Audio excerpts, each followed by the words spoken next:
Hey Mia, how are you? I'm good, thanks. How are you? I'm good.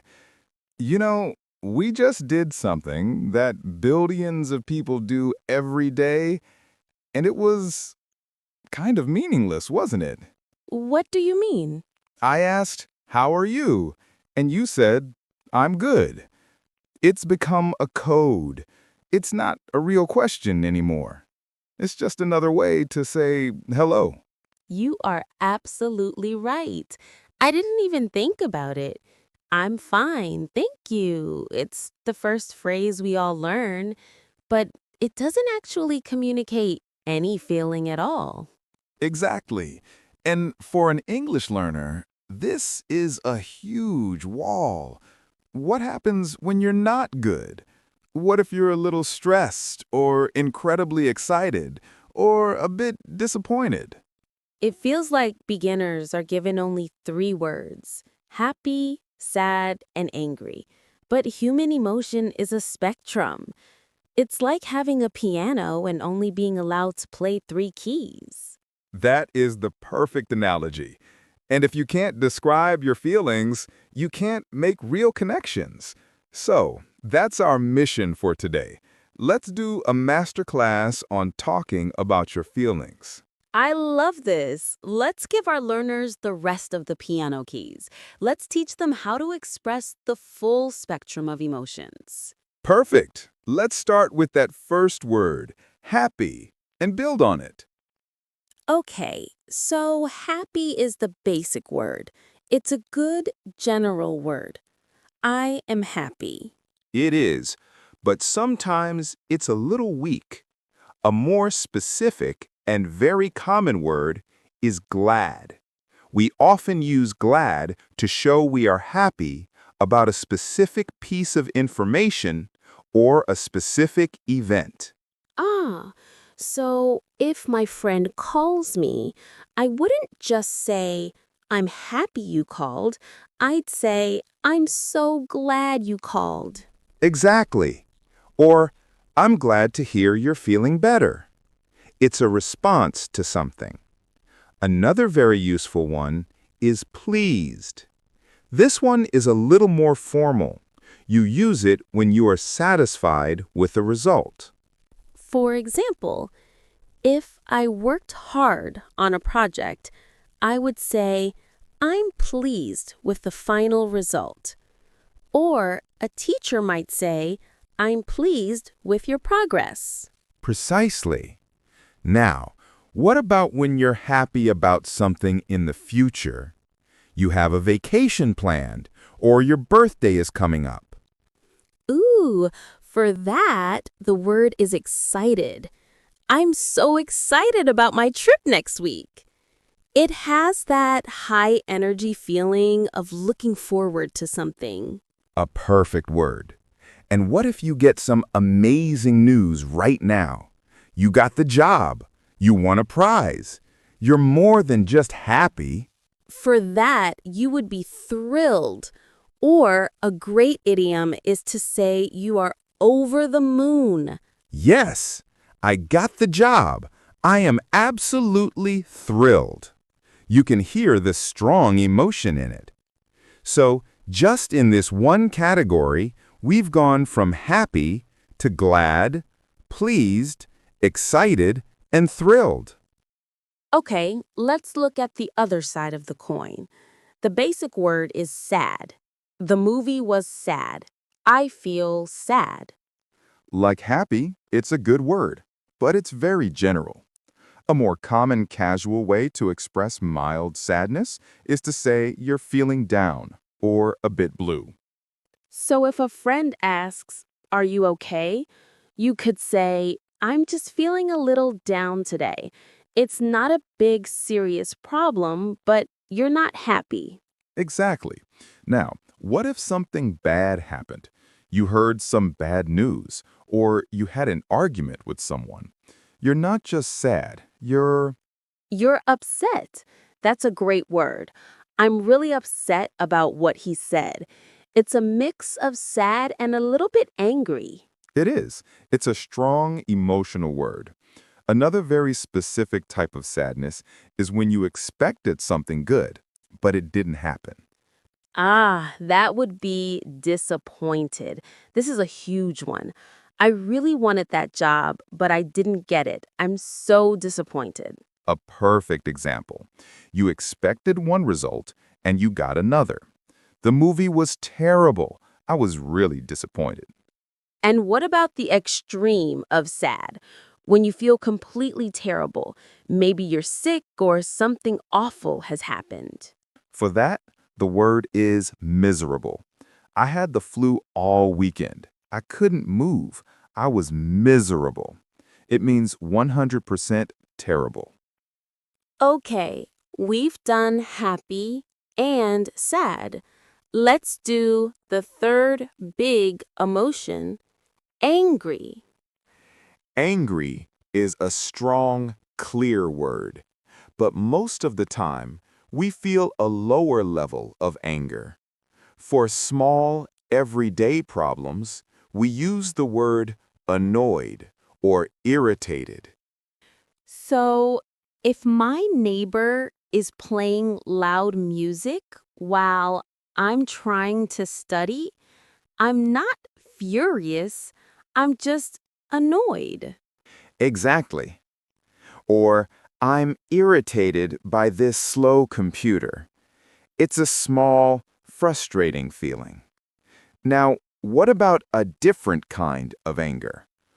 When you are stuck in a situation and can't find a solution. That's when you feel frustrated. This is one of my favorite words because it's so specific. I've been on hold for 20 minutes. I'm so frustrated.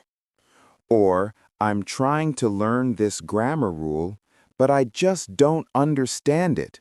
I feel so frustrated. It's that stuck feeling. And the extreme, when you are very angry? For that, you would say you are furious or livid. When I found out he lied to me, I was furious. This is the 100% angry word. You should use it carefully. Okay, so we've expanded the big three, but our daily life is full of other feelings.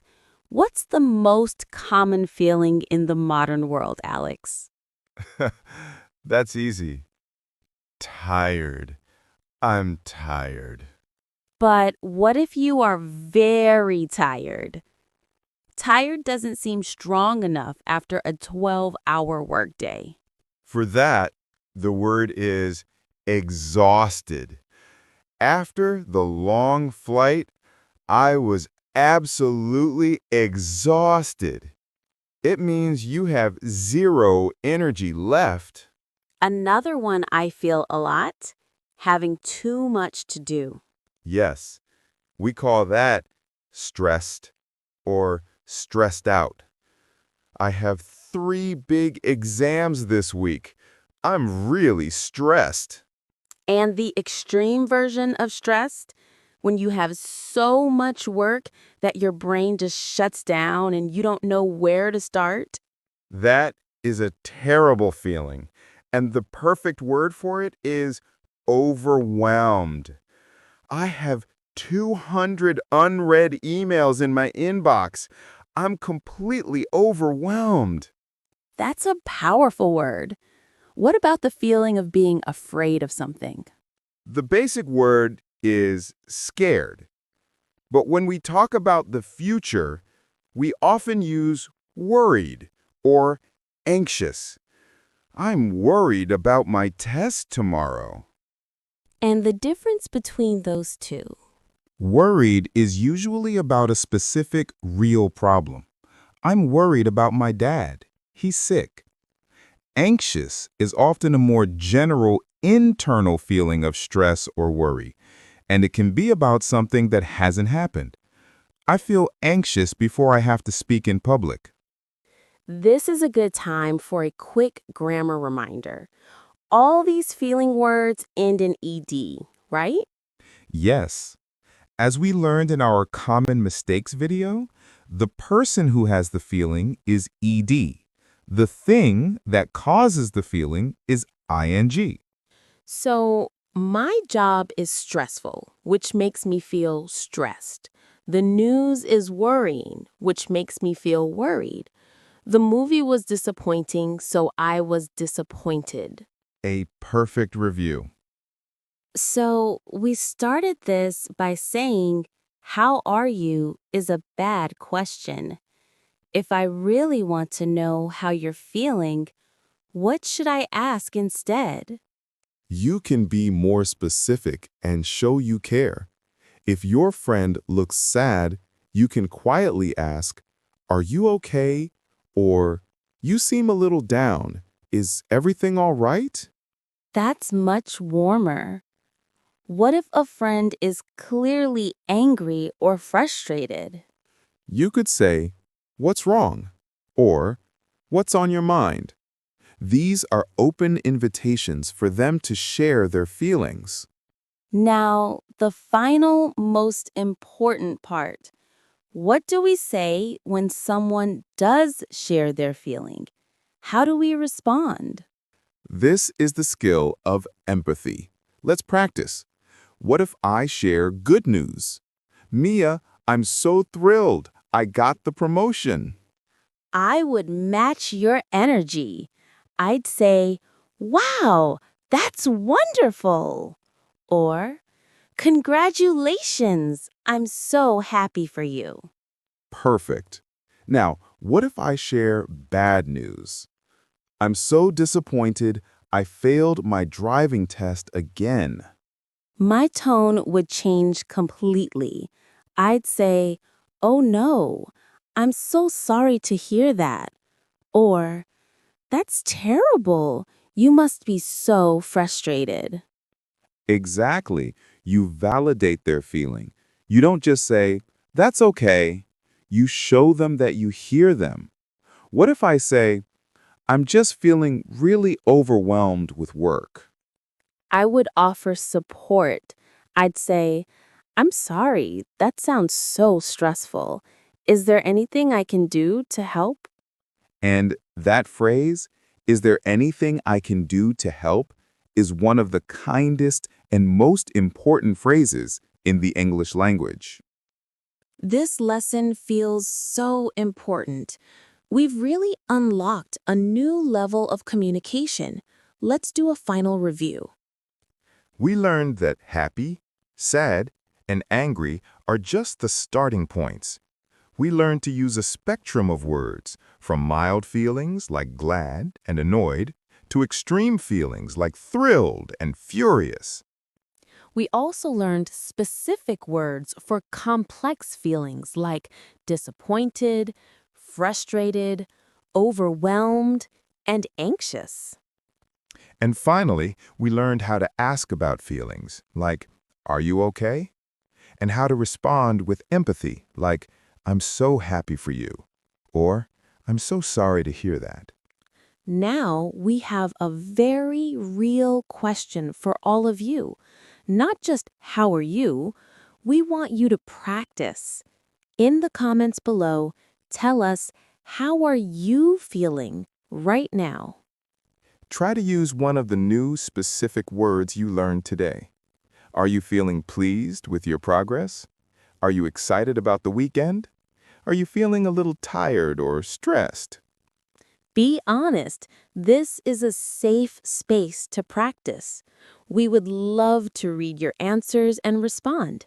And if this lesson helps you feel a little more understood, Please give this video a like, share it with a friend, and be sure to subscribe to Mr. Guru English. We are here to help you connect, one conversation at a time. thank you for sharing your time with us. We hope you have a wonderful, peaceful, and positive day. Goodbye, and see you in the next lesson.